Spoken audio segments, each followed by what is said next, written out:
hardest horror story of all time. All time. Anybody can relate to this. If you work a 9 to 5, if you trap, anybody. You got a birthday, and then you gotta work that same day. Great Blue. Let's go. I ain't from the 6, but I can show them the views. I'm staying viral for a few in the eyes of the new. My perception was embedded within the stars. Formation smelling gory, death, the glory steps. From a far location, look inside Pandora's box. For a choice of different weapons, never know if it's my kindness or a sharp Smith & Wesson. Depending on your discovery, we'll take it there. You verse another legend in the making like creative player. I'm a window through the pain, seen and heard about. Folklore, you in a story created by word of mouth. Then I'm chopping fables, chopping fables, chopping fables, chopping fables.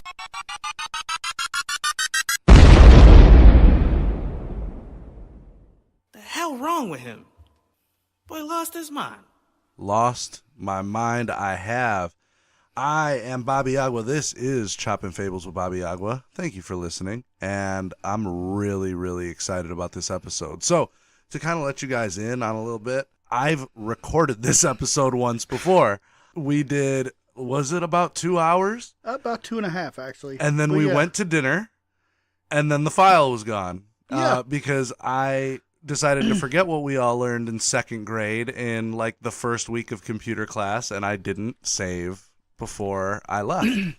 And I'm still not sure exactly what happened to that recording. Yeah, the backup file, everything gone. Yeah, it was gone. Everything was gone. It was as if we never recorded it. But we are going to do it again. And it's because I'm so excited about this episode that I didn't just say, fuck it, let's just scrap it. Like, don't worry about it. Thanks for the opportunity, or thanks for the time or whatever. Because anybody who's about 3 to 4 years younger than me and about 4 to 5 years older than you. This is John, by the way. John is my guest on the podcast today, and I want to thank him for coming on twice now. Thank you. Right, I'm glad to be here. Awesome, glad to be here. Thank you. Every young male, for sure, and a fair amount of females, like their adolescent life revolved around wrestling. Right, there's a good about 20-year gap. Yeah, I mean, that people were just immersed in it, you know? And from the 80s, the Hulkamaniacs and the Savages and the Ultimate Warriors and stuff like that, on through to like the end of the Attitude Era for me is like where I went. But this is the wrestling podcast, man, and I am super excited to do this episode specifically because, again, like I will very rarely do an episode that is for me, you know? I always like to take different ideas that people give me, or, oh, Rob, will you speak on this, or blah, blah, blah. It's where a lot of the other episodes have been taken from, like, oh, Rob, speak on step-parents, or I'll have just an idea where I think this faction of people would benefit from hearing about this topic. Like when I had Butch on, you know, and I was like, there are a lot of divorced dads out there who are getting out of decades-long relationships like he did. He was with his wife for a decade and a half, and now he's back in the dating game, and he's back, you know, being a single dad and doing these things. I'm like, there's a faction of people who are flipping the fuck out because they're finding themselves in the same position. Right, because there's two types of divorce. There's those couples that have to sign some paperwork, and then there's divorce with families. Right, exactly, with kids involved. And, you know, you had somebody in his case who he never lived on his own before. He went straight from living with his mom to straight living with his ex, you know, and it was very difficult for him. So, like, that's for other people. You know what I mean? This one's for me. Right. So, and then the last time we did this, I think both of our ADD just like created this perfect tornado of like going from the 80s back to like the territory days of the 70s, going to like the late 90s Stone Cold, and then like, don't you remember George the Animal Steel from 1972? And like, you know, so now I actually have an outline, and I have things that, you know, I want to hit this and I want to hit this and then do this kind of like in a chronological order, right? So let's just get right into it, man. First of all, thank you and I promised him I'd do this every single episode. Thank you to Sir Tizzy for my intro music, man. Like I love that intro music. He couldn't have done a better job. Check his stuff out, Instagram, you know, Google Play Music. His stuff is everywhere. His name is Sir Tizzy, and he makes excellent music. So thank you, man. Also, I promised to give a shout out to to possibly like one of my biggest fans. I used to work with her. We all called her Pound Pound, and I don't want to out her, but Shouts out to Pound Pound, man. Like she sent me a really cool message last week. Like I was kind of falling out of favor with the podcast thing. Like as far as like this shit is work, dude. Like it takes me 6 hours to edit a 1 hour episode. Right. Just because I have to continuously rewind and amplify and edit, and I got to cut and paste and blah, blah, blah. It takes me 6 hours to do 1 hour episode. And it's work, man. And after you get out of work, the last thing you want to do is work, you know? And so she had sent me a message. She's like, I really hope that you're not, you know, like burning yourself out with this. Like, I really appreciate your episodes and blah, blah, blah. Like, and it meant a lot to me. I'm like, okay, people are listening. Like, right. It's not just me talking into a mic and it going like into nothing anymore, you know, right. like, and it kind of lit a fire under me. So shouts out to her, man. But so everybody kind of has seen the old school, like the 50s style, black and white guys with the fucking, you know, the Speedos and everything right. like that. You know what I mean? Back in the 50s.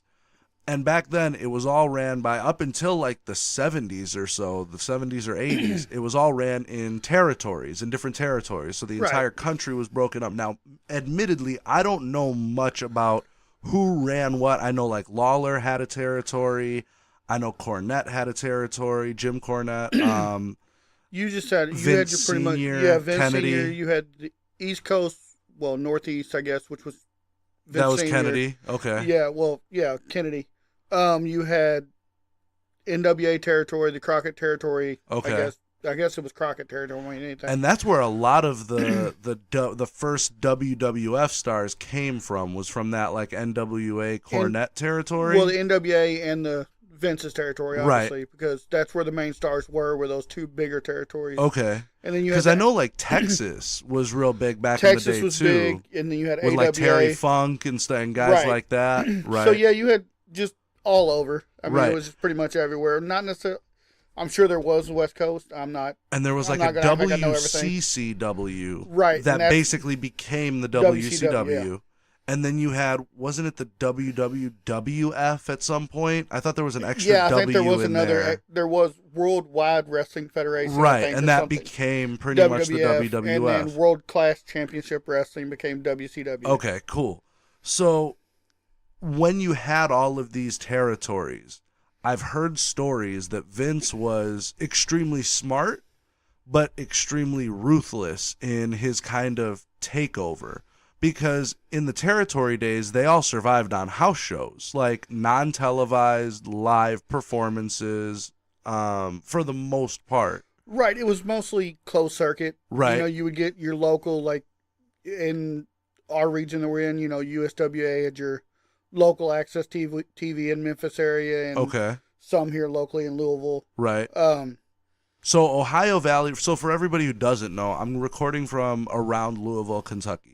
And now we have something called Ohio Valley Wrestling. Correct. But they're fairly, like, how long have they been around? 96, Okay, but they 95. weren't around in the territory days of the 70s. No, actually, they came in after USWA. They pretty much picked up the pieces. Okay. So once Lawler folded USWA, they pretty much said, okay, look, I have somewhere I can jump in. And right. And doesn't Al Snow run? he purchased he purchased OVW from Danny Davis in Okay. April of this year, I think. Oh, wow. So that's like a recent thing. Fairly okay, fresh, cool, yeah. cool.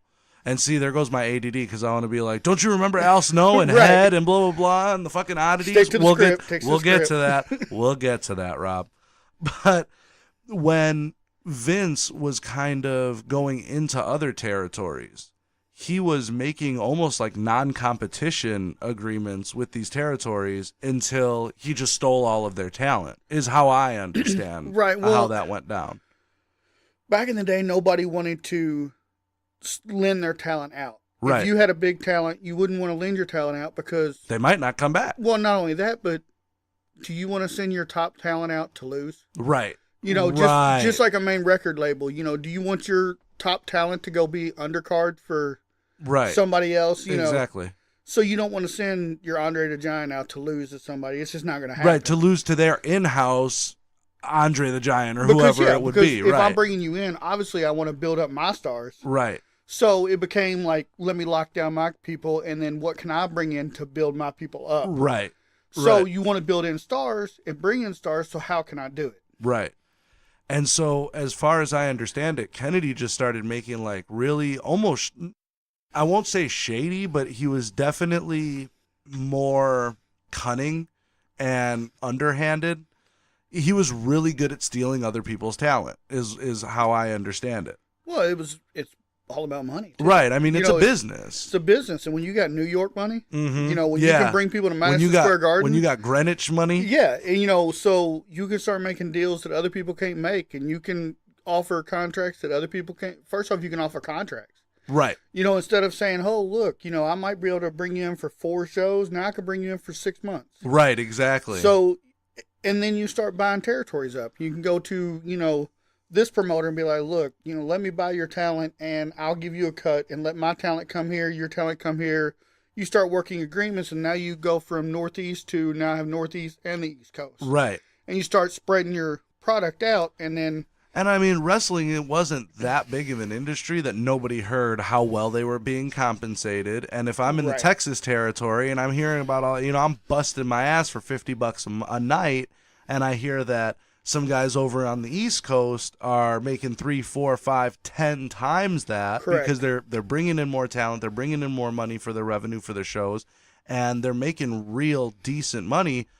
It's not that far of a bus drive from Texas to South Carolina. You know what I mean? Right. And then once you start getting your bigger TV deals, you can start throwing in more money. And that's when like the Saturday morning, like the Saturday night main events and stuff like that started, right? Right. Because Vince had TV deals at this point, Right, Vince where a lot of these other guys didn't. Right. He got in with, I think it was NBC to start doing the Saturday night main events. Right. And then at the time, you pretty much had 3 main promotions. You had AWA running on ESPN. Right. So you had the ESPN money throwing, or I guess ABC, because I think they owned ESPN even back then. Right.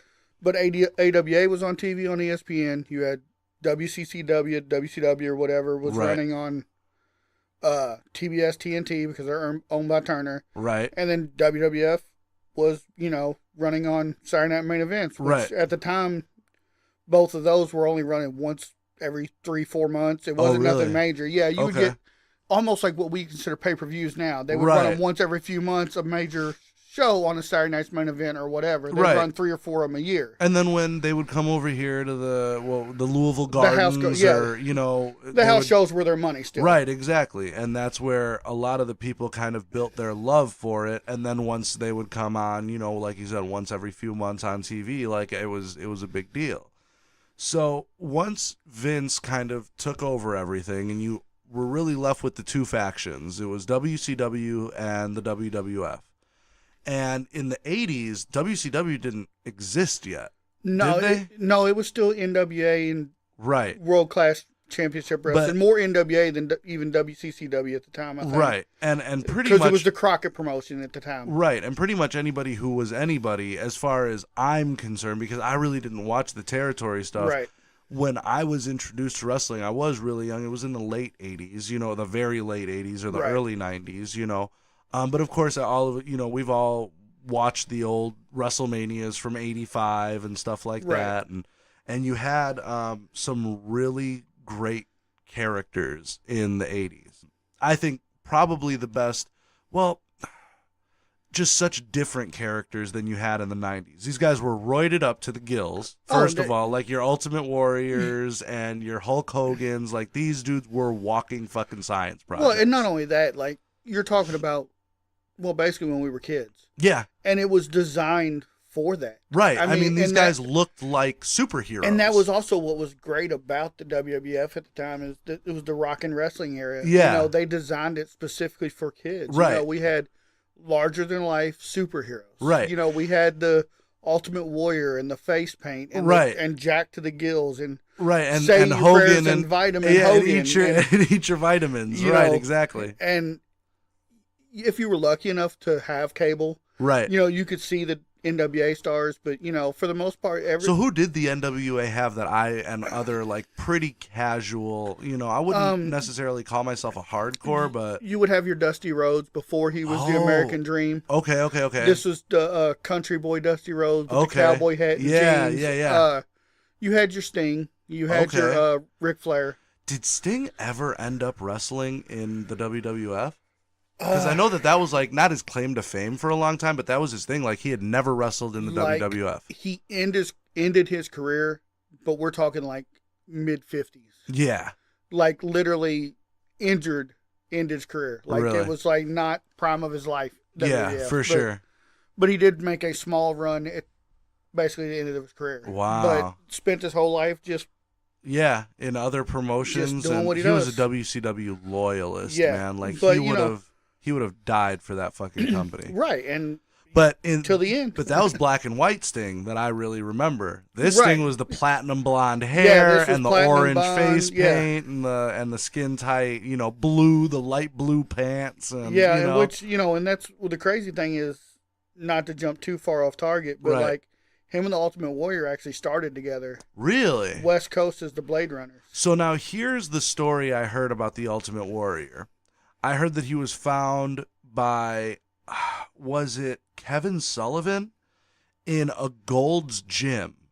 And West Coast Gold's Gym. yeah, and he was just roided to the fucking gills. Him like he and just Sting were just workout partners and just jacked up. Yeah. And But he had no ambitions to be a wrestler. The Ultimate Warrior did. they just had the look. And he had the look, and he went in there and started just manhandling these fucking guys. And I hear a lot of wrestlers did not take too kindly to being treated like that, because these are guys who had gone through the regional stuff at this point. They had gone and paid their dues, quote Right. unquote, and here comes this hotshot dude with, muscles on baby muscles on baby muscles and the long blonde hair. And all of a sudden he's getting this push. And not only is he getting the push, but he's getting the push without paying any dues and without really any formal training. Right. Like one of his finishing moves was the gorilla press slam, where he right. literally just picked somebody up and then free fall dropped them onto their face. And which I'm not sure, how much of that is true, is not Right. true, but it would make sense to basically how his career played out, Right. to how much he actually cared about the business. Yeah, and you know what? And a lot of he kind people of come and gone as he pleased, Right. pissed off everyone along the way. And if you don't love the business, so many wrestlers love that business and Yeah. love the history. And he didn't. And this kind of tells you the WWE, how the WWE felt about him before he had passed. They made an entire documentary called "The Self-Destruction of the Ultimate Warrior," and it was literally an hour and a half of people trashing this fucking guy's And name. it literally wasn't until the weekend before he passed that he finally made amends. Right, Like, that's how- exactly. It was the Hall of Fame on Saturday. It was WrestleMania on Sunday, and he died like that Tuesday or something. He gave like a speech on Monday, died on Tuesday. Oh, Jesus Christ! He was on the Monday Night Raw and then died the next morning. So I had heard this story that he was not falling into favor with a lot of the wrestlers because of how violent he was and how just dismissive he was about people's safety and stuff like that. And that he was on a tour with Andre, that him and Andre were being matched up in this, little run that they were doing Right. through the regions. And Andre had talked to Bobby Heenan and said because there was a specific part of the match where it was choreographed for him to give him a clothesline. And that for 3 or 4 nights in a row, he ran the fuck through Andre. Like, didn't pull back at all, because he's trying to sell it, but he doesn't realize how big he is and how strong he is. And you kind of think of Andre the Giant, you see him as this kind of invincible type character. Right. And Andre was like, no, eat dicks. Like, that hurts. You know what I mean? Plus, Like, timeline-wise, this would probably be towards Andre's end of his career where Right. he was hurting right, exactly. tremendously. And so he told Heenan, he goes, he blasts me one more time like that, I'm going to fucking pop him for Right. real, And so the next night, there comes Warrior, and he hits him again. Right. And so the night after that, Warrior is, getting ready, and he starts running full steam ahead, and just a fraction of a second before he gets to Andre just puts his fist out and just clocks him right in the fucking face. He said the next night after that, that Warrior threw the most limp fucking noodle-armed fucking clothesline, and Heenan was laughing about it with Andre. And he goes, he'll learn. But, people, and this is kind of something that I did want to get taken care of pretty early in this podcast. And by the way, guys, we're 20 minutes in. This is going to be a long fucking podcast. Like, I'm not, again, this is for me, but you hear about this, wrestling is fake. Wrestling is fake. Ask Draws if wrestling is fake. Right, you know what I mean? Ask some of these guys who Coco Beware, who can't get out of fucking bed in the morning without popping 3 Tylenol 5s. You know what I mean? Like, and just the overdoses alone. Oh yeah, overdoses of painkillers and opiates and the excess too. You know what I mean? Like, some of these guys threw their own hand because wrestling is a fast life, and you got the ring rats, the girls, and things like that. Which I love. I really do love that term, ring rat. I heard Scott Hall say it once. Well, the terms in wrestling alone are just, you could have a podcast on the terms alone. Right, exactly. Shooting and kayfabe and, but you can't fake gravity. Yes, there are certain ways that you can fall, but the people who have been in these mats, and I think you were telling me that you've been on one of these mats. Yeah, and it's no fucking trampoline. No, like, it doesn't, you're talking, this ain't a ball pit. You're talking a piece of plywood. Right. On metal bars. Right. With 2 inches of canvas covering it, maybe. Yeah, you're talking a inch padding. Right. And I'm 6 foot tall. Right. So and with your arms outstretched, you're what? If you're talking about somebody power bombing you, you're talking dropping 6 foot down. At least. You pretty much tuck your chin and hope you don't. Right. And with stuff like that gorilla press slam, he was fully extended in the air. So you're talking a 7-8 foot drop onto your stomach. Just try it on. Right. Everybody go out to your living room, jump off of your fucking couch onto your floor, and tell me how that feels. Even still, just lay your couch cushions down and try it and see how fun it is. Right. And those couch cushions are probably twice as thick as the padding that you get. Like, yes, the endings are predetermined, but to call the sport fake is doing a disservice to guys like Draws, who isn't walking anymore as a result of this sport. Like Stone Cold, who has I don't know how many fused vertebrae in his neck. The guy can't turn his head without fucking moving his entire body. Yeah. Right, exactly. And you have guys in here, in that sport, who just, I don't know if it's that they don't want to give it up because you're going from these, there was 93,000 people in the Silver Dome for WrestleMania 3. Yeah. And when you come out to that fucking pop, like, I've done shows as a part of a band in front of 600 people, and it's unlike anything that I can ever describe. Yeah, imagine. I can't imagine crowds 10, 20, 100 times bigger than that. Right. You know what I mean? And just the idea that you would go from that, and now these guys are performing in, Catholic high school gyms for 25 people. Right, exactly. It's really hard to watch, And it has to be hard to do, but I don't know if it's an addiction to the attention or, that they financially can't, because wrestlers aren't exactly known for being the smartest guys in the world as far as financial And that's another thing, go. Not to get too far off topic, but when growing up, I used to love watching indie wrestling as I got older. Yeah. Teenage, when I could drive and go places on my own. Yeah. And that's actually how I found myself getting in a ring. But, I used to love watching it, but now that I've gotten older and definitely smarter to the business and with the worst thing you could possibly have, internet. Yeah. But it's almost sad now because you do see people like, Ivan Koloff and Jake Roberts. Well, he's passed away, but but seeing all these people that still perform, and it's like, dude, you're 60, go home. Right. Like, the Honky Tonk Man has a fucking show this weekend for 40 people somewhere. And he's going to be wearing the jumpsuit, and he's going to have, whatever hair he has left is going to be dyed black. And it's like, who the fuck are you kidding, bro? You're 70. Like, your hair's not jet black anymore. Right, exactly. But you just can't let go of the character, and you can't let go of the fans and the lifestyle, I guess. No, but it is. It's crazy. It's weird at those indie shows, too, because a lot of times you'll see guys coming through who are on their way up, who, might just need a little bit more ring time and might need a little bit more instruction, but you can tell they're on the trajectory to the WWE. It's a crazy You know, yeah. And it's that weird where the X's meet. You know what I mean? Because you'll have these guys who are definitely on the down skid of their career and they just can't give it up, and the guys who are on the uptick of their career. And, you know,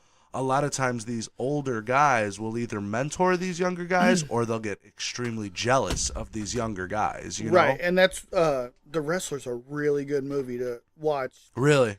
It's a really good movie to show the kind of trajectory that you're talking about. Right. Because it's an old wrestler that was performing in the big leagues. And Right. is now just broken down and just still trying to hold on to that fame and glory. Well, and there's a documentary called Beyond the Mat. Yes. That followed Mike Modest, who was a guy, you know, trying to make it in the business. I don't think he had ever really broke. No. But he definitely had potential. Right. And then Jake Roberts, and who was still holding on. Right, one of the greatest intercontinental champions to ever live, and one of the greatest characters that the WWE ever came up with. And he was, you know, balding and still had the snake. And I think Coco Beware was on the same thing with which are all these great 80s stars. Right, with the parrot and stuff like that, and they just can't let it go. Right. And it's really tough to see. And then going back to, and see, we were talking about, we didn't get too far off. But no, yeah, we're with still the talking 80s. about the 80s. Right, exactly. You had such great characters. You had Ric Flair, who in my mind, like, Ric Flair could have ran for the fucking presidency, and I think he would have won it. Like, he is so charismatic on that microphone. What's great about Ric Flair is you could talk about how great Ric Flair was in the 70s, the 80s, right, the 90s, and the 2000s. And you can talk about how much you loved him in every era, and you wouldn't be wrong. Right. From what I understand, everybody automatically, you know, they think of wrestling and they equate Hulk Hogan. But in the business, from what I understand, Hogan was a fucking sideshow. Flair was the man. Oh, yeah. You know, he might be the best, in my mind, the best wrestler of all time. Just the best when you take all of the intangibles, the mic work and the charisma and the ability to just turn an entire crowd against him and just know exactly what to say to grind those gears. You know what I mean? He would be in some coal mining town in West Virginia, and it was about how all coal miners are pieces of shit, and look at what you got to do for your money. I'm having a tough time holding these alligators down, and look at this $15,000 Rolex, cost more than your fucking house. Like, he knew exactly what to say, and wouldn't skip a fucking beat, wouldn't stumble on a word, was never, you know what I mean? Right. And and that was the difference between the WWF and NWA and eventually WCW is WWF wasn't the entertainment. Right. They took the rock and wrestling and ran with it. Like, we don't need good wrestlers. We need good entertainers. And I will agree that the NWA and then later on the WCW had better technical wrestlers almost always. Right, until you get to the wars, which we'll get to later. Right, exactly. But they were the ones by the performing. Right, and they were the ones with the Dean Malenkos and the Ric Flairs and the guys who could really wrestle. You know, you look back at like Flair and Steamboat in the 80s, and right, you will not find better matches. No, absolutely. And some of those matches, those 60-minute like Iron Man matches, dude, right before that was even a term. Right, exactly. It was just went we're wrestling. Yeah. Yeah, how many great matches Terry Funk had overseas? You know, right. We're getting off. That goes into the 90s. But, right. So on the opposite side of Flair, you had Dusty Rhodes, right, who might be my personal favorite wrestler of all time. Just, you know, the way that he could control a microphone, I mean, was just some of his promos. The Hard Times promo, right, where we were in the middle of a recession under I think it was Reagan, yeah, and you know he's talking about, and the textile workers around this country are out of work, and they've been put on hard times, and the auto workers work 30 years, and what do? They give you a watch, they kick you in a butt and say a computer took your job, daddy. That's hard times. And Ric Flair put hard times on Dusty Rhodes and his family and was able to connect with an entire country through that might be the best promo of all time, in my opinion, that Hard Times promo. Yeah, and on top of it, he's probably hands down the best talker in the business. Oh for a long yeah. time. Yeah. And how he moved, like he was a good technical wrestler. This guy was 320 pounds and moved Right. like he was a 180 pounder. Moved like he was a cruiserweight. Yeah. He would get up on the ropes and he would, move and shake and jive and just had soul. You know what I mean? Right, and then he goes to WWE and they put him in polka dots and Right, give and him a just valet. and right, exactly, and just ruined, the character. He went from and that's the thing, without knowing, people just on the surface, it just Right, they remember, and that kills me that they think of Dusty Rhodes and they see the polka dots and the black lady, and I don't even know what her name was, I can't but remember you either, you but know yeah. who I'm talking about. Apparently she, Sapphire. There we go. there you go, and she was like, I guess thought it was a real friendship type of a thing, because Right. she started out as a fan, and they brought her out of the crowd and basically gave her a job, and then something happened with Dusty, and she was like, I guess. It's one of those things where, like, I think she mixed the fantasy and the reality, because Right. Dusty's like, no, we work together, chick. Like, I don't know you from a Right. fucking can of paint. And she was really hurt by that, I heard, which is kind of weird. But, no, Dusty Rhodes, amazing. We already kind of hit on the Ultimate Warrior, and, again, great character, couldn't wrestle for shit. Maybe No. the worst technical wrestler I've ever seen outside of, like, Disco Inferno. You know what I mean? Everybody hates Disco. Disco gets a bad rap, but he didn't come up with a fucking gimmick. You know what I mean? Like, He stuck with it. It's not our fault. right, exactly. And then, of course, you have Hogan, right? Like, Right. who was the guy who really brought wrestling from the basements and kind of like a thing that nobody talked about? Like, you watched wrestling, but you definitely didn't tell anybody that you watched wrestling. No, and you know? he's the one that brought it. He's made it popular in America. Right. I mean, and everybody knows who Hulk Hogan is. Right, no matter if you're a wrestling 30 fan or not. years Yeah. later now, everybody still knows who Hulk Hogan is. And it's fitting because he made his return to WWF tonight. Oh, did he Yes. really? Which, big scandal, but he did make his return. Right, because they had scrubbed him. They were like Hulk who for a long time. Yeah, because when of, you drop the N word on right, exactly. camera, kind of.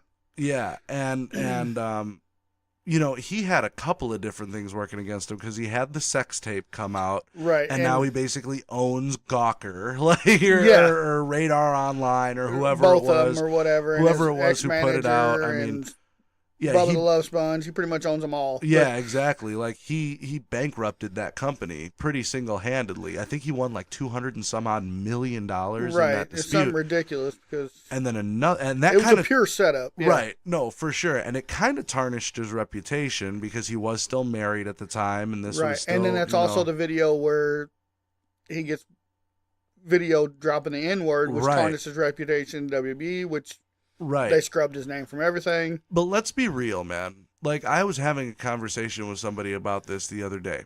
I don't know that there has ever been a black, not mixed, a black world heavyweight champion in the WWE.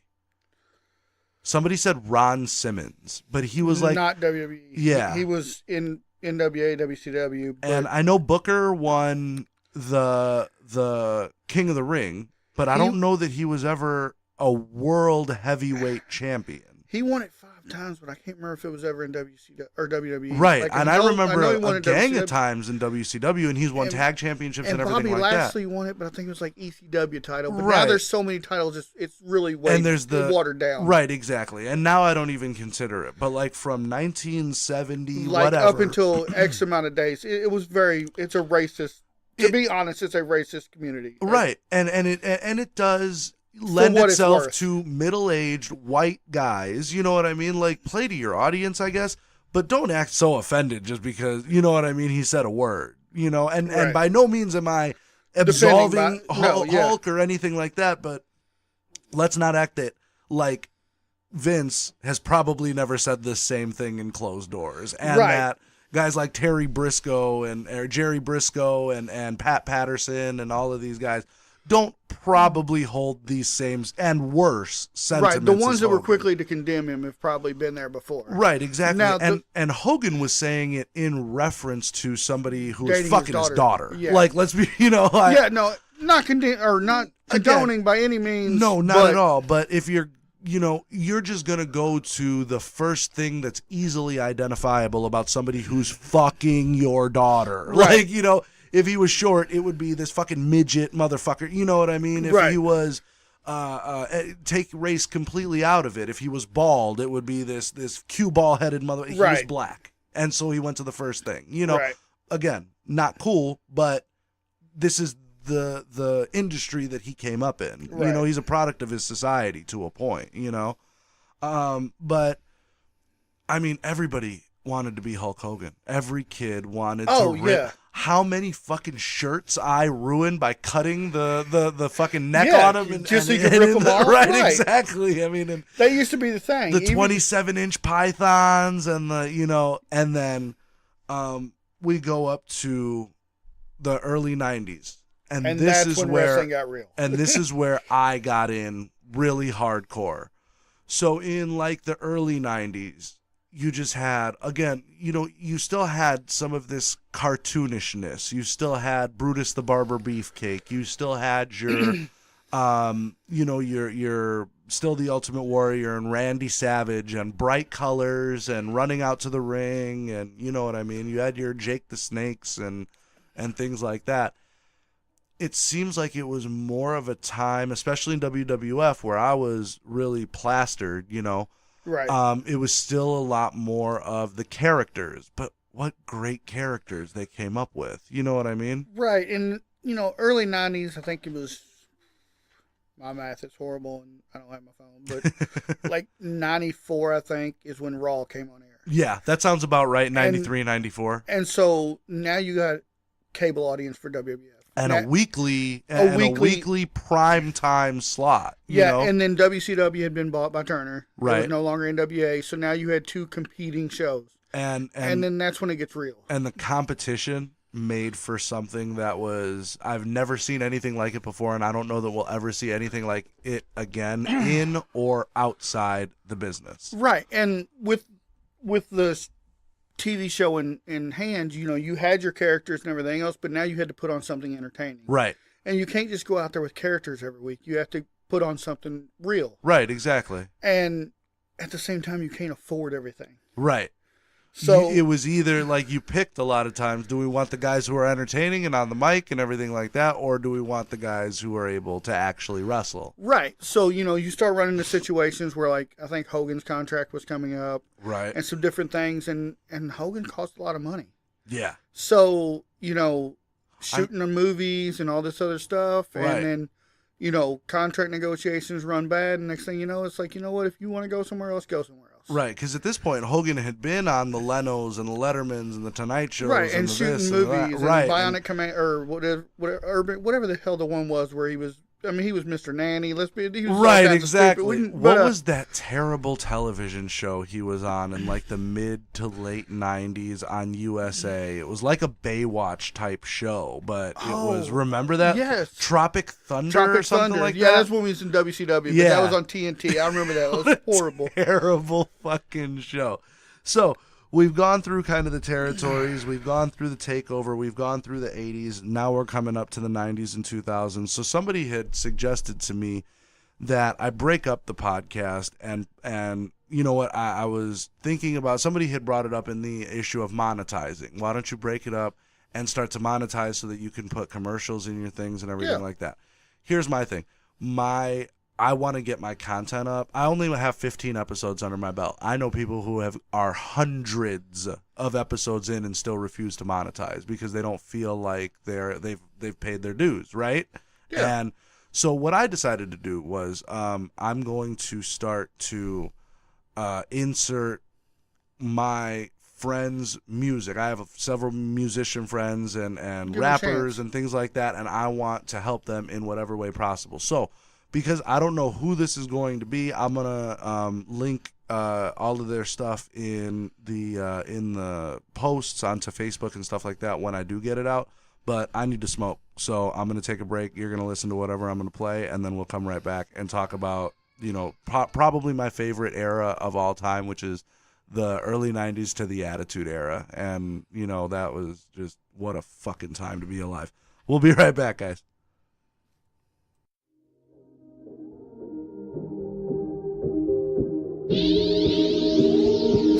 but are you dumb? Smoking on this tree I got. Trust me, homie, I need a lot. Heady piece worth a couple G's. That's more than some of these P's I got. Dabbing on these terps I need. Pressed up from this purple weed. Live rising, got my mind gone. It always gon' work for me. Hey, and you can't afford my smoke. Hey, homie, you way too broke. Hey, one hit and then you choke. Yeah. So flesh and disease they gone. Tears fall and I roll up low. You can't afford my smoke. No, you can't afford my smoke. Roll little for my folks. Ay, you can't afford my smoke. Roll little for my folks. Ay, we don't smoke the same. We don't smoke the same. Or we don't smoke the same. Or we don't smoke the same. You can't afford my smoke. Ay, roll little for my folks. Ay, you can't afford my smoke.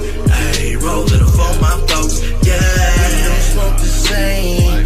We don't smoke the same. Or we don't smoke the same. We don't smoke the same. Golden State banana in a raw. Levitated, I don't wanna fall. Grab a pounded, I'ma smoke it all. Fall asleep and I don't answer calls. Baby know that I'm a stoner, yeah. From the 8, but I be everywhere. Everybody always stop and stare. Told the baby, yeah, I'm fucking rare. I be smoking cookie, use a rookie. I be smoking platinum, I'm so handsome. Can't afford my smoke, this an anthem. Use a random, you can never have none. Smoking back to back if you ain't noticed. Make it disappear like hocus pocus. I was probably high when I wrote this. Medicated, never losing focus. You can't afford my smoke.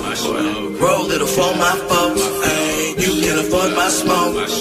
Roll little for my folks. Ay, we don't smoke the same. We don't smoke the same. Or we don't smoke the same. Or we don't smoke the same. You can't afford my smoke. Ay, roll little for my folks. Ay, you can't afford my smoke.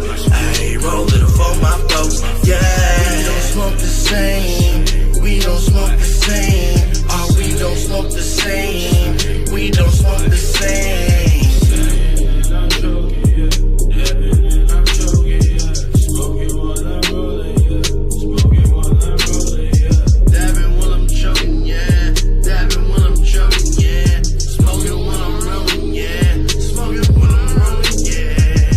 Afford my smoke, roll little for my folks. Ay, you can't afford my smoke, roll little for my folks. Ay, we don't smoke the same. We don't smoke the same. Or we don't smoke the same. Or we don't smoke the same. You can't afford my smoke. Ay, roll little for my folks. Ay, you can't afford my smoke. Ay, roll little for my folks. Yeah, we don't smoke the same. We don't smoke the same. Or we don't smoke the same. We don't smoke the same.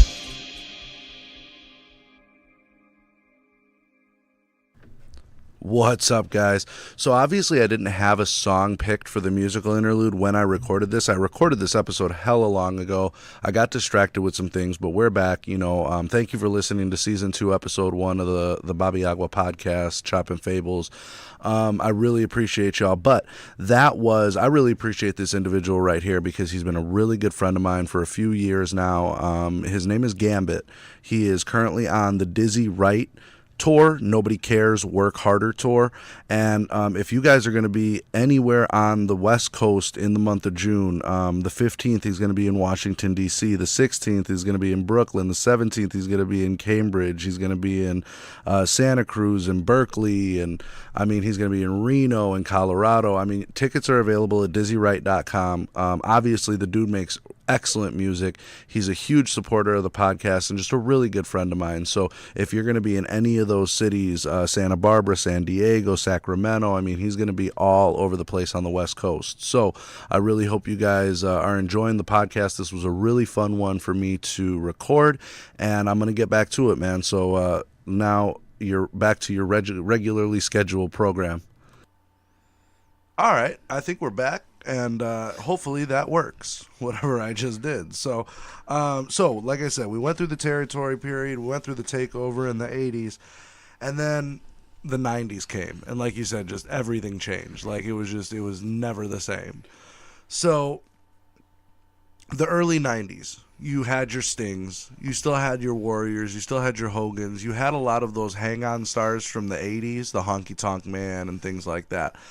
And then kind of this new wave of wrestlers came in, and some of them got their start in WCW, and I didn't see a lot of these guys like Hunter Hearst Helmsley, or got his start in WCW, I think, didn't he? Yeah, well, during this time it was a lot of the early part of it was a lot of changeover. You had people like Steve Austin, you had people like Triple H, and back then he was stunning Steve Brian Pillman were tag team, and actually they both had a good run in WCW, and for whatever reason they just didn't find them valuable enough. What an unbelievable oversight on WCW's part, especially for Austin. And you had a lot of these guys who made decent runs. You had your Triple H's, you had your Austins who made decent runs in WCW, and then were just let go to the competition. And these guys ended up being their stable, their top level guys. Right. It's funny looking back, because if you look at the business decisions,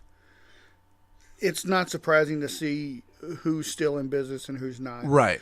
Because, I guess WCW, which, we'll get to it in a few minutes, but they did have a long 83-week run on top. Right. From taking WWE's quote-unquote stars. Yeah. But a lot of the stars that WWE got rid of, the ones they got in return, all become legends. Right, exactly. Because like you said, the Triple H, the Steve Austins, even Brian Pillman, up until his death, had a hell of a run. Oh, yeah. And then what WWE give up in return? You lost Hogan. Right, you lost Savage. Savage, which I still think is amazing, because, Savage went to WCW at 42 years old. Yeah. That's insane. And at the time, it's like 42 is, he was let go because he was considered past his prime. They already put him into retirement at one point for a couple of years. And right now, I think John Cena and AJ Styles, which are two of the top people in wrestling today, are 41. Wow. So just to put you, like, the times have changed. Like, wow. Top people in wrestling today are the same age as Savage was when he was considered over the hill. Right.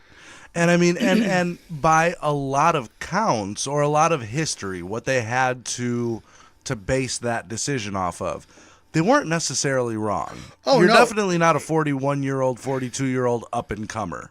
No, but the fact that him in particular, had such longevity, Right, and he could still go at the time, and I would have loved to see more matches with Bret Hart, or a run with talking about the up-and-coming stars, your Shawn Michaels, and, all the people that WWE started rolling out once they got rid of the rock and wrestling phase, and started rolling out just match after year after match after year candidates, with your Bret Harts and the Hart Foundation and the Rockers and what they turned into when you went solo with Shawn Michaels and just Razor Ramon and Diesel before they jumped ship, and just everything you had in that period. And you kind of hit on it, but you had a lot of really great stables in the mid to early to just the 90s in general. Well, you had the Hart Foundation, and then you had, that was the birth of DX, Right. Both sides, WCW, WWE, everything. Four Horsemen, you had DX, you had the NWO, Nation of Domination. You everywhere you turned, there was something. There was some group of wrestlers, and almost every single one of them,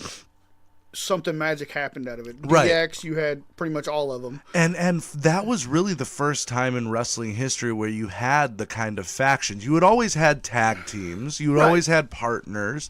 With the exception of, like, the Four Horsemen, you never really had groups that you could get behind. When I was in middle school, you were either DX or you were NWO, or you were kind of a fence rider who kind of liked both. Right. You know what I mean? And you had your WWF hardcores, and you had your WCW hardcores, and then guys like me who would just...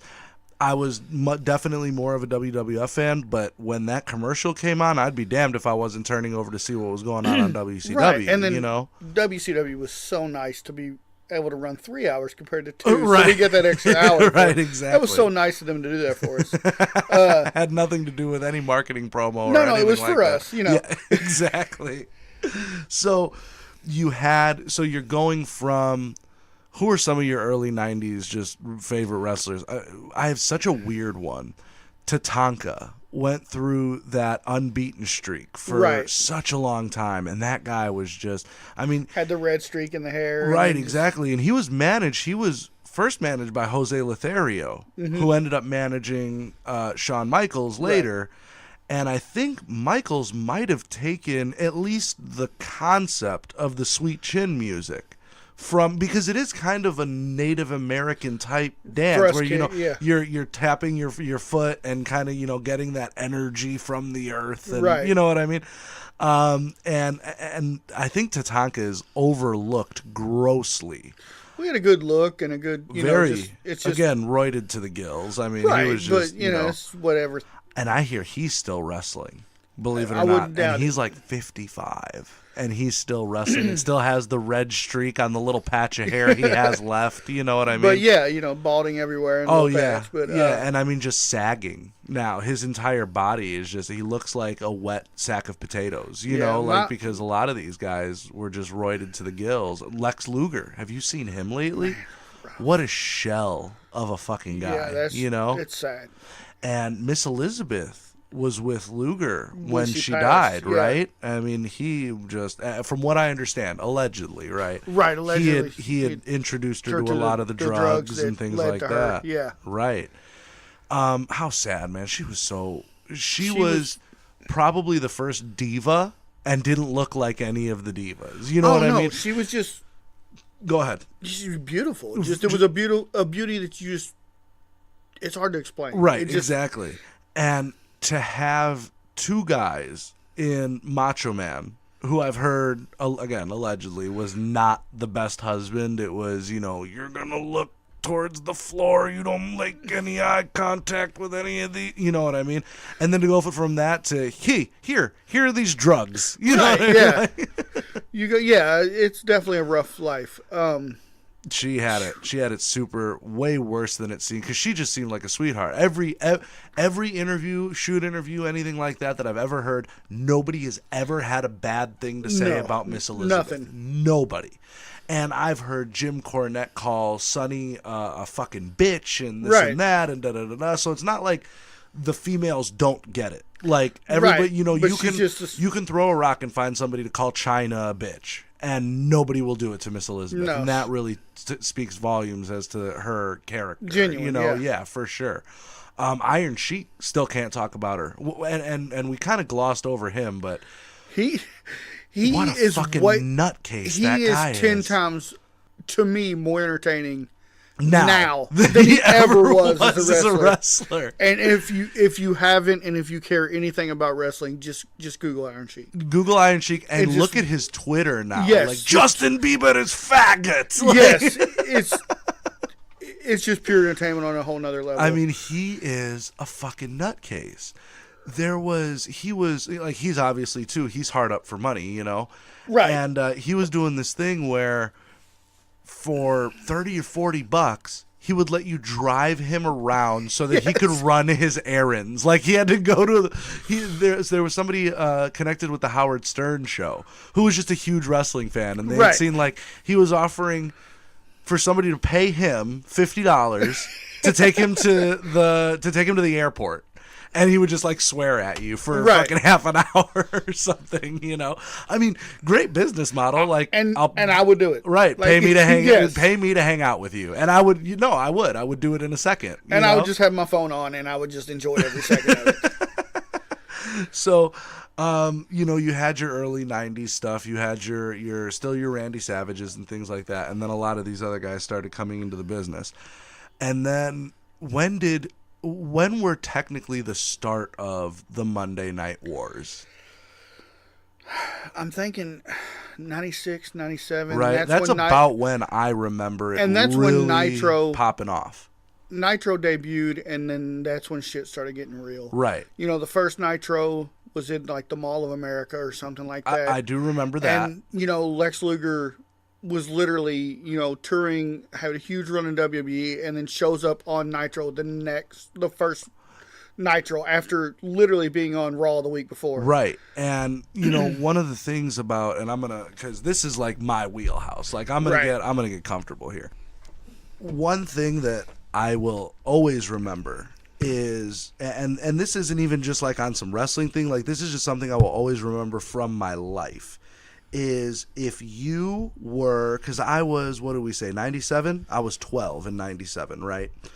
And if you went to school on Tuesday morning and you didn't watch Raw, you might as well just come in on Wednesday, because you were going to be so lost at, at everything that you had missed the night before.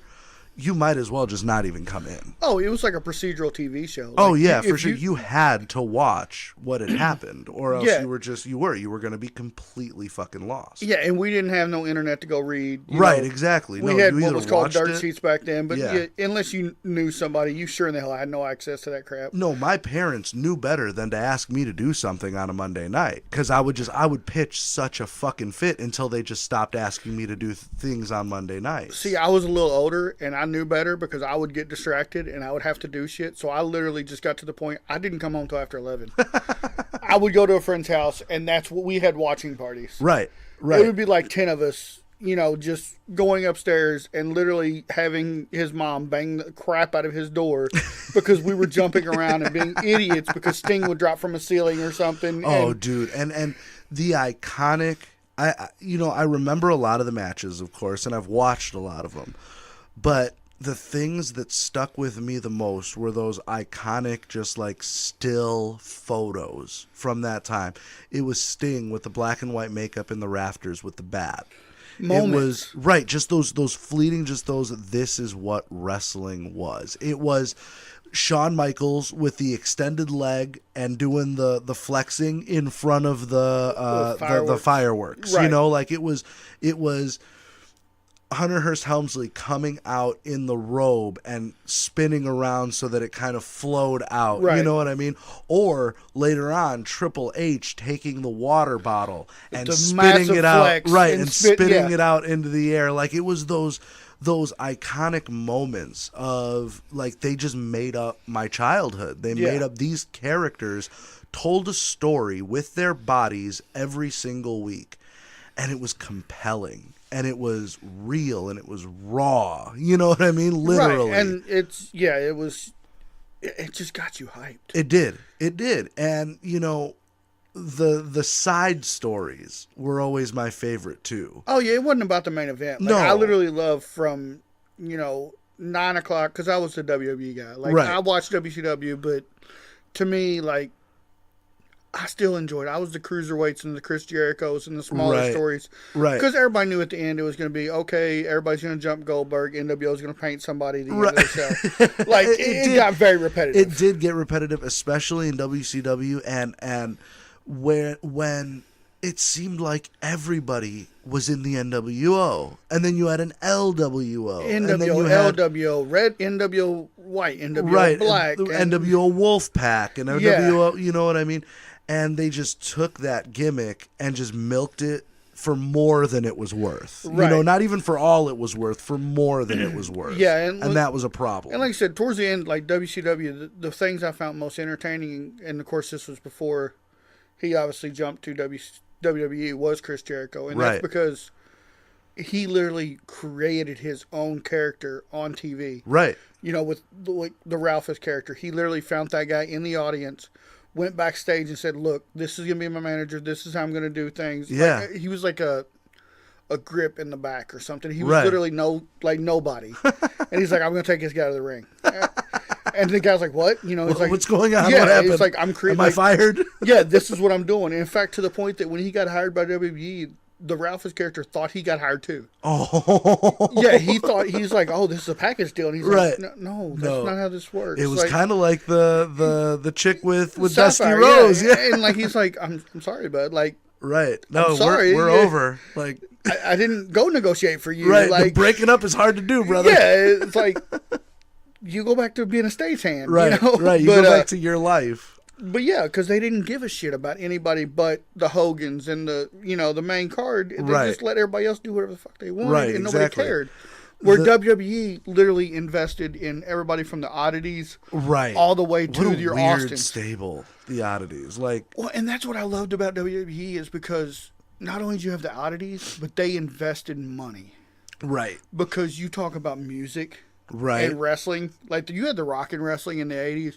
You had real music and wrestling in the 90s. Yeah. You had ICP coming to the ring with the oddities. You had you had Kid Rock doing Undertaker's theme music. You had Rage Against the Machine doing the DX song. Right. I mean, Yeah, you like had real music. You know, Motorhead, you know, ended up doing Triple H's music. Actually, they still, to this day, he still comes out to the, you know. Time to play the game. Yeah, which was, yeah. You know. Is that Motorhead? I had no idea. That's wild. Yeah, in fact, they actually performed it at a couple WrestleManias. It's ridiculous just the things they put into from top to bottom. Right. And you know, it's from the Austins and the Rocks, of course, you know, the Mankind's, that's why you watched. But I also watched to see Mae Young give birth to a hand. You know what I mean? Like you were the guy that watched that one. I did, dude. And I thought it was the funniest fucking thing I had ever seen in my life. Sexual chocolate. And it was, dude. And some of the things that, look at Doink. Like, I know we're going back a couple of years, but he was like 93. Well, yeah, and he kept popping in there too. And he did, and I loved it. I loved when Doink would come on. And, right. you know, Yokozuna, who was a Samoan who played a Japanese guy, you want to talk about cultural appropriation. Right. Half of these things, like, I understand why they've gone to the PG era, because none of this shit would fly nowadays. Yeah, well, if you tried to put Mae Young and Mark Henry together, forget the fucking hand. You know what I mean? You just wouldn't be able to do it in general. You could not do Sable? No fucking way. No. You would not be able to...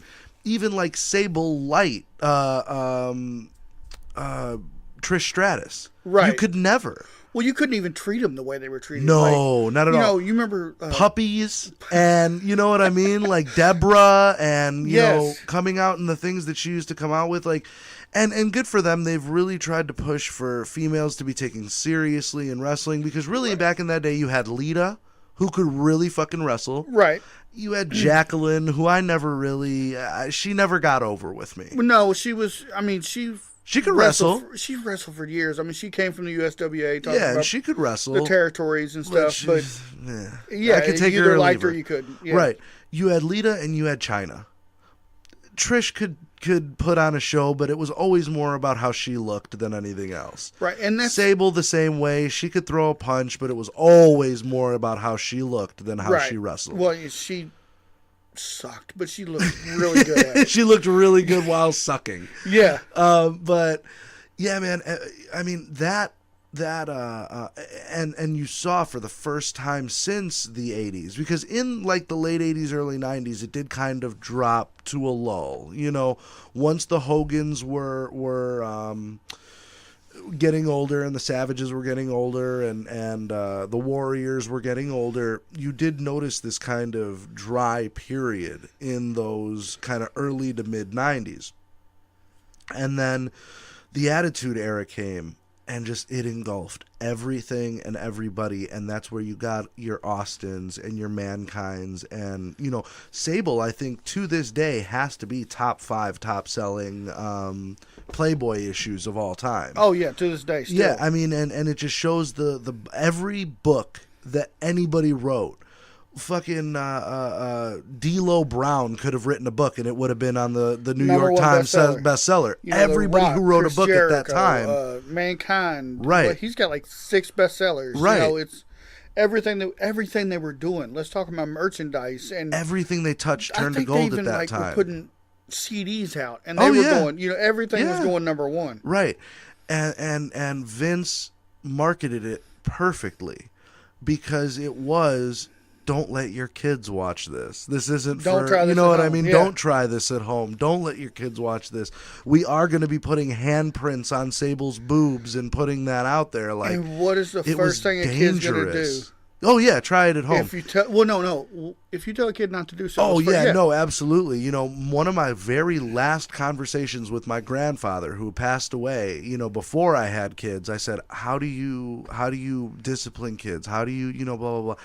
And I remember him saying the fastest way to get a kid to do something is to tell him not to do it. You Right. know, and that just, it's always, and that was Vince's marketing scheme, Yeah. and it was genius. You know, it is amazing to me that we did not have an epidemic And you already know what I'm going to say. Yeah. Of people breaking their little brothers and sisters' necks by, hey, come over here, let me try this really quick. Right. I don't know how many dozens of times that sentence came out to my little brother, and I'd fucking powerbomb him onto a Christmas tree. How many people I know that did backyard, rudimentary wrestling, jumping off of sheds, because this was also the time of the ECW. Right. And it was like the WWF was already pushing the envelope.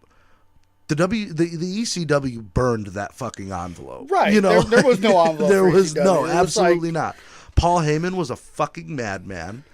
And, you had guys really getting hurt. Well, yeah. You had people like New Jack that was like, let's see, let me find the highest point in any building and let me just jump off of it. Just because. I don't care if I'm fall through you. Let's just see what happens. No, yeah. And it was an entire program of let's just see what happens. Right. Lighting shit on fire, explosions. It made this stuff that Foley and Funk did in Japan look like child's play. You know what I mean?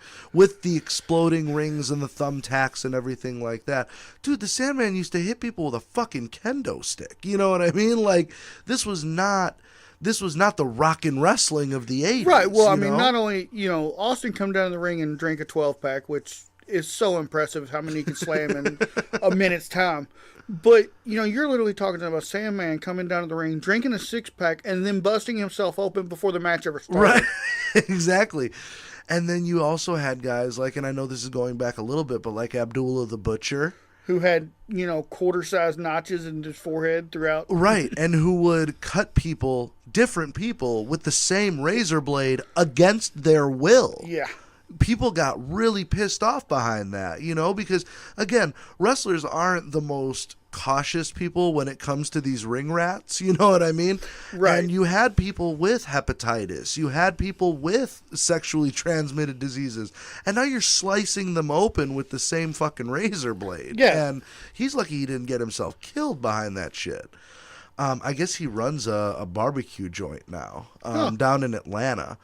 And like sells his own wrestling memorabilia, like just his own shit. Like apparently he's this huge student of the game and has videos that like nobody's ever seen before of a lot of these house matches from the territory days when he was involved in the territories. That's cool. And he just sells out of his own shit, ICP was talking about it in an interview. Don't ask me why I was listening to an ICP interview. We don't judge. But they said they went there and they were like, "Oh, is this his stuff?" And his wife was like, "Yeah, this is his. That's on sale for $5." And he's like, "Oh, well, you have copies of it, right?" She goes, "He's watched it so many times, like he won't even notice that it's gone." Shit, right, yeah. Exactly. But yeah, I always thought that was kind of cool. Abdullah's Chicken House, I think it's called, or something like that, down in Atlanta.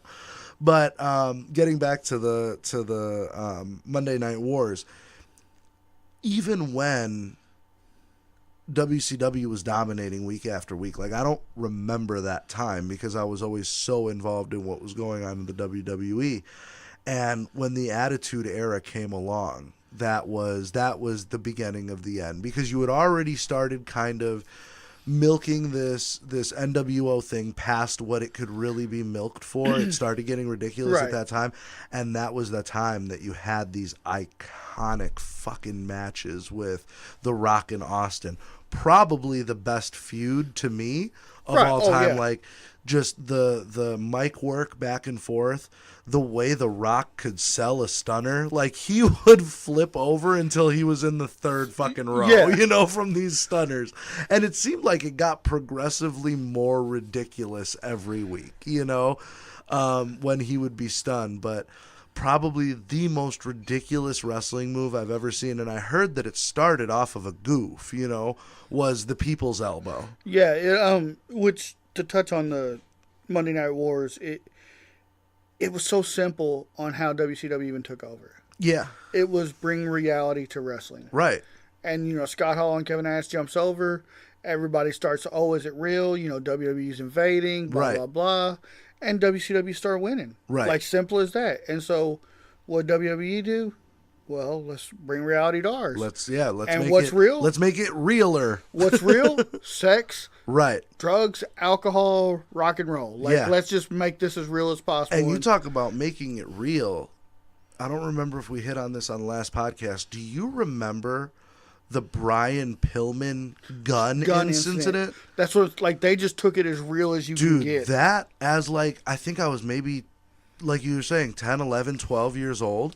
And they fashioned it like a news story. And Here we are in front of the house of Brian Pillman and blah, blah, blah. And I thought I was watching a news. My 11-year-old brain comprehended that as a news story. Yeah, and it goes black with a gunshot. Like, Right. What the hell happened? And Like, I was like, did I just fucking witness a murder on TV? Like, it really fucked me up, dude. You know what I mean? Right. Like, and again, talk about things that would never fly today on TV. No. Dude, they would shut the fucking company down if they tried some shit like that today. You know? yeah, oh, definitely. Taker and Mankind's match, and I don't mean to just kind of nonchalantly bring this up.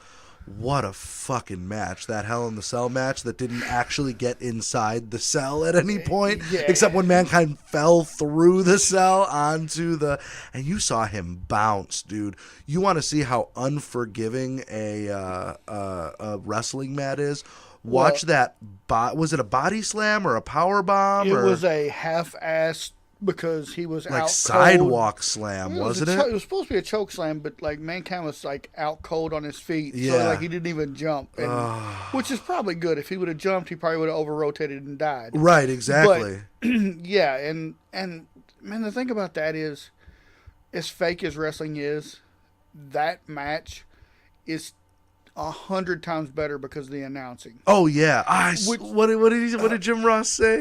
As God is my witness, they killed him. They killed him. I swear. Yeah, as God is my witness, they killed him. But you know, and then that's another thing that brought WWE to the forefront. Yeah. Is the announcing. Dude, Jim Ross and Lawler, you could not get two better announcers for that time, because you had Lawler with quite possibly the most famous phrase of 90s wrestling, which was the puppies. yeah. I mean, you would be going down the street and people would be talking about puppies, yeah. you know?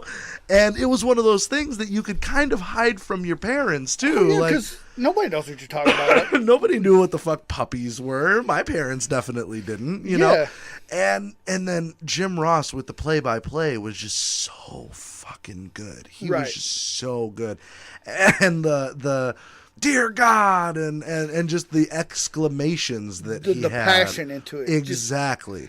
You couldn't fake that. Jim Ross loves him some fucking wrestling. Like, you couldn't fake that. And then to further into it, you know, like you said, the Austin and Rock feud, and just everything, you can't beat it. I It just was remember so awesome. Do you remember that promo that was like 3 minutes long, and it had a I know it sounds crazy, but it had a Limp Bizkit song behind it. And if you can't find it, just search Limp Bizkit Rock Austin promo. Right. And it had all of their mic work back and forth, and it kind of detailed the whole feud going into whatever WrestleMania that was. One of the best commercials for any product I've ever seen in my life ever. And that's whoever puts that together for them is just like, they deserve some money. You grossly underpaid them if you paid them $10 million a year. Like, because they build up every pay-per-view. They build up because the way they cut together the video and the music. No, absolutely. Because WCW never had that. WCW had the black and white NWO promos, which I thought were really fucking it was cool ingenious, for the time. But that's all they had. Yeah, I don't ever remember seeing a promo for Starrcade or for Bash at the Beach, or it was just like, they went on, but you just didn't pay attention to it. WCW always had the campy bullshit, like they the did. Dungeon of Doom bullshit, right? Like, exactly. It was just always stupid. The Taskmaster, you know what I mean? Like but WWE was just always balls out with everything they did. Like, Mae Young gave birth to a hand. Exactly. Like, you want to talk about balls out? It's like, where's that line? Fuck it. Let's jump over that They motherfucker. put Mae Young through a table at and like the look 80 years old. And the best part about that was the look on Bubba Ray's face. Just that psycho, like, that one eye slightly bigger than the other. And again, you want to talk about those iconic, like, snapshot. And I don't even know if they were planned. I almost hope that they were, to think that somebody in a human body could be that creative. And I want these snapshots so that when people look back on this 25 years from now, like we're doing now, they remember Mick Foley in the corner with a fucking tooth in his nose. Right. You know what I mean? Yeah. Like Sting on the top of the rafters, Raven with the fucking bird. Like, that's what I remember. I remember, you know, Bill, what was his name? Not Devon, but the other one. Bubba Ray. I want, you know, Bubba Ray standing there looking like a psychopath. Brian Pillman with that crazed look on his face when he grabs the gun. Like, you know, all of these iconic just snapshots that you take from this time, you know. So at that time, and we kind of touched on it a little bit, back in the 80s and even the early 90s, before and then slightly after the Hogan era, you watched wrestling, but you didn't tell anybody about it. You know what I mean? Yeah. And you had made the mention, and I thought it was a great comparison and analogy in the last podcast that we lost, that it's kind of the way that it was with comic books now. Oh, yeah, like... In the early 2000s and the late 90s, you read comic books, but you didn't tell anybody. Oh, no. The only people that read comics were in the back room of your comic book store. And now it's strange because all of these kids are walking out and they're all in, you know, all of these girls are in Harley Quinn outfits and shit like that. And it's like, bitch, you never read a fucking magazine in your life. Girls, guys, everybody's comics everywhere.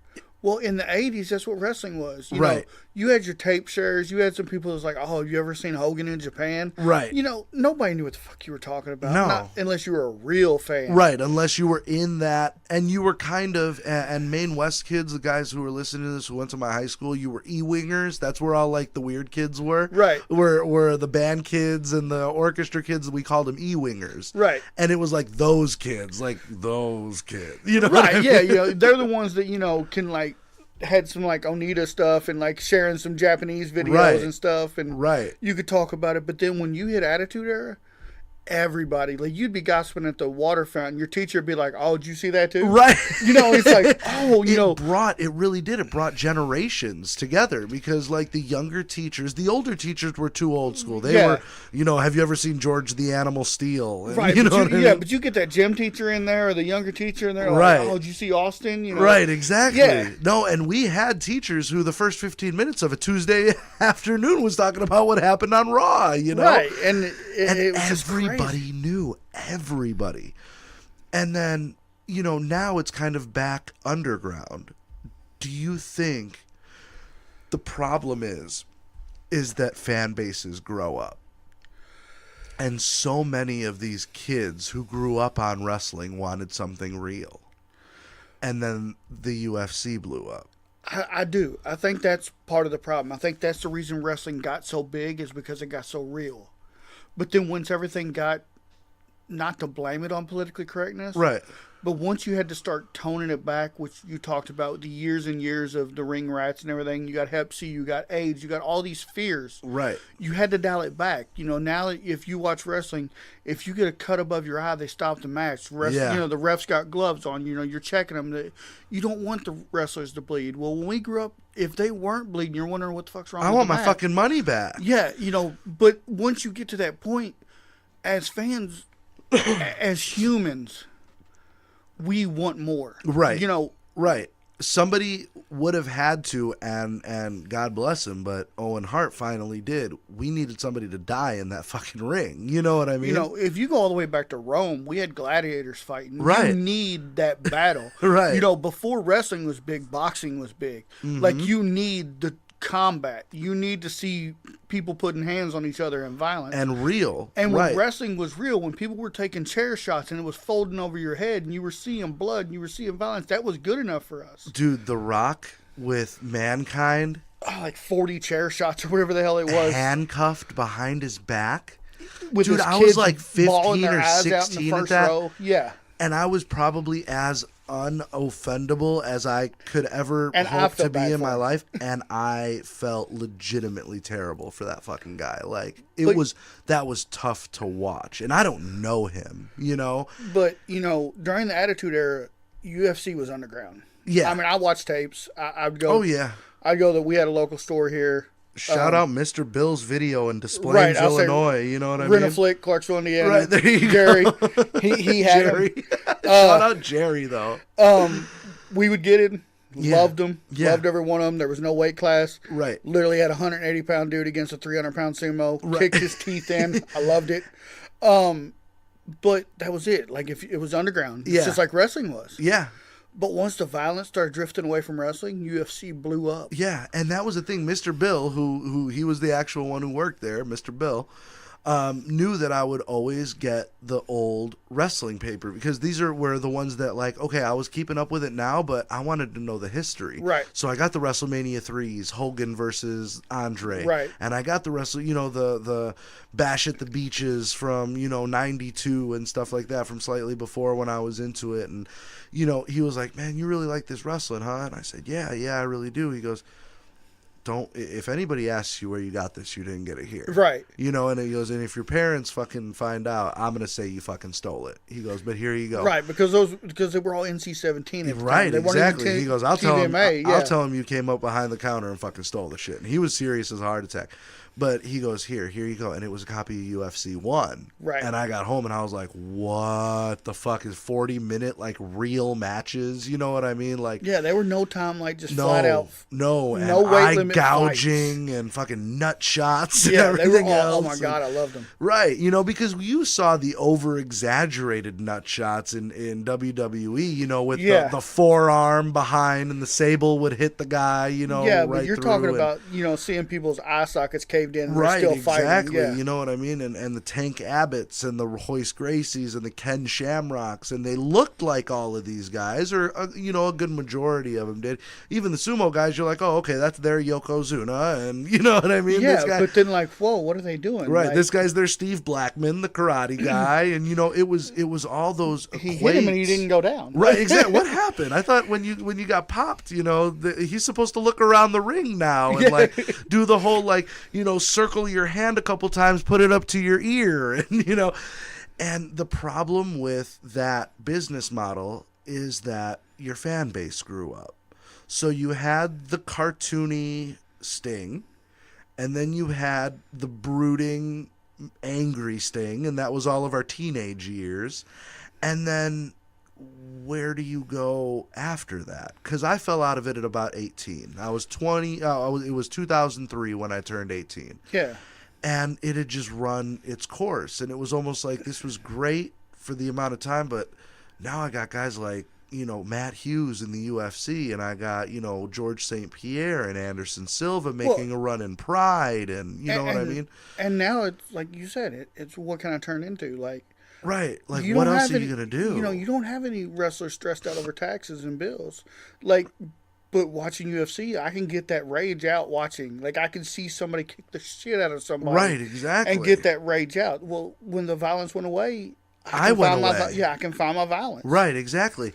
And now I've even tried, for nostalgia's sake, you'll be sitting at home on a Monday night and you're flipping through the TV and, oh man, it's Monday Night Raw. Like, how many fucking Monday nights did I sit? And you just start to think to yourself, Yeah. And then you turn it on, and you're like, the fuck is this? Well, like, this is garbage. I still subscribe to the app. Oh, really? Yeah, because it's $10 a month. Oh, it's okay, yeah, not whatever, bad. And you get all of the I archives. get the archives, and Yeah. they have. I like to watch a lot of the podcasts and different things Okay, on yeah, there. yeah, So that's yeah. what I use it for. Yeah. Well, they had the pay-per-view today, and I Yeah. started watching it, and I'm like, I can't do this. I couldn't. It's 'Cause just not the As same. much as it was, and it was a soap opera for guys. Now, the wrestling wise, very competitive. Really? Very well, like I said, AJ Styles 42 years old. We're Right. talking same age as Randy Savage But- was.